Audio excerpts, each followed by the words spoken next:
तर बघू शकता इकडे आलेलो आहोत, कारण की तिथं रस्ता पण झालेला होता. तिकडं आपण वाहत्या पाण्याकडे जाऊ राहिलो. याला घावलेला आहे खेकडा.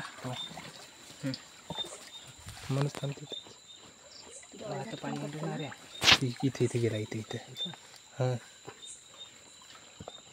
ती तिकडं काय बरं इथं उचल मोठा उचल आहे का? उचलू दे मान गोटा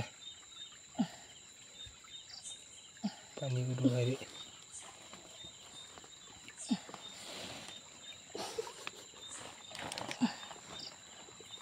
हे चालू आहे काय? काय दसते म्हणून म्हणायला. जसं देते बरंच होतं.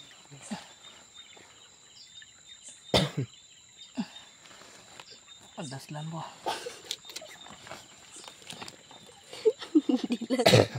जेव्हा त्याला उकळ सोडा लेट असते. झाट माझ्या चिंता नाही करणार कुठे ना. कळे ना का शमण्या मी रनिंगला चाललो का काय. तर बघू शकता मित्रांनो, आपल्या भावाने खेकडा पकडलेला आहे. तर आपल्या भावाला खेकडा डसत आहे मित्रांनो तो. तर बघू शकता मित्रांनो, आपण बघलेला खेकडा आणि कुठे जायचा तर खेकडा आपल्या हातातून बघा डसलेला दाखवणार. तर मित्रांनो बघा, भावाला खेकडा चावला होता, बट मी इथली ताकद गांड म्हणजे हे बघू शकता. धरा मित्रांनो, आता आपण पुढे बघूया खेकडा आहे का नाही. पावली चला आता.